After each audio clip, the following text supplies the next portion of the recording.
মনে করেন আপনার পাওয়ার পয়েন্টে 3টে সেগমেন্ট আছে, মার্কেটিং, ফাইন্যান্স, অপারেশনস। সো আপনি 3টা আলাদা আলাদা সেগমেন্টে পুরো স্লাইড ডেকটাকে ভাগ করতে যাচ্ছেন।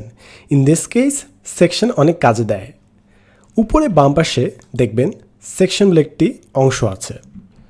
সো আমি সেকশনে ক্লিক করলে দেখবেন এখানে অ্যাড সেকশন বলে অপশন আসছে। সো ক্লিক করলাম এবং এখানে আমাদের একটা বক্স উঠে আসলো, সেখানে সেকশনকে নেম করতে বলছে। সো মনে করেন ফার্স্ট সেকশনের নাম দিলে হচ্ছে মার্কেটিং, রিনেম, বুম। এবং খেয়াল করে দেখবেন যে উপরে বাম পাশে আমাদের কিন্তু একটা মার্কেটিং ট্যাব ওপেন হলো, ওটার আন্ডারে সবগুলো স্লাইড আছে। এখন মনে করেন ফাইন্যান্সের জন্য আমি আলাদা একটা সেগমেন্ট তৈরি করতে যাচ্ছি। সো ফাইন্যান্সের এই স্লাইডটা চুজ করলাম, section, add section, finance. Last of all operation select করলাম, section, add section, operations, enter, done. So আমাদের এখন 3টা সেগমেন্ট তৈরি হয়ে গেল। আপনি আমাকে ফাইন্যান্স সেকশনে আরেকটা স্লাইড যোগ করতে যাচ্ছেন। সো ফাইন্যান্স সেকশনে সিলেক্ট করলেন, নিউ স্লাইড, ব্ল্যাঙ্ক স্লাইড, তারপর মনে করেন এটার মধ্যে কোনো একটা স্মার্ট অ্যাড দিলেন, মনে করেন এটা একটা দিলেন।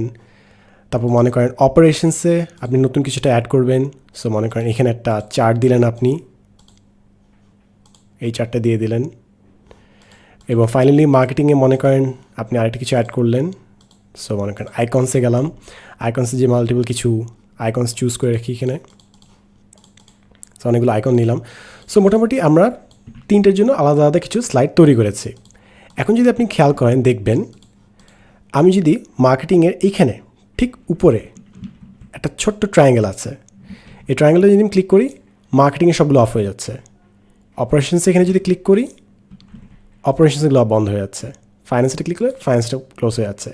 সো আপনার পুরো স্লাইডটা মার্কেটিং, ফাইন্যান্স, অপারেশনস এই 3টা ভাগে ভাগ হয়ে গেল। যদি কোনোটা লাগে, মনে করেন ফাইন্যান্সে কারোর সাথে আপনি কথা বলতে বসছেন, জাস্ট সিলেক্ট করেন, টগল করেন, ফাইন্যান্সের সবগুলো স্লাইড বের হয়ে আসবে। অথবা যদি খালি অপারেশনসের কারণে কথা বলতে চান, অপারেশন সিলেক্ট করেন, বের হয়ে আসবে। এখন এটা মনে হচ্ছে যে ভাই এটা কেন দরকার, কী দরকার খামাকে এটাকে আলাদা সেগমেন্ট করা। বাট যখন আপনার টেকনিক্যাল কোনো একটা জিনিসের জন্য 112 পেজ কিংবা 200 স্লাইডে কিছুটা থাকবে, তখন এই টাইপের সেকশন করা খুবই ইম্পর্টেন্ট।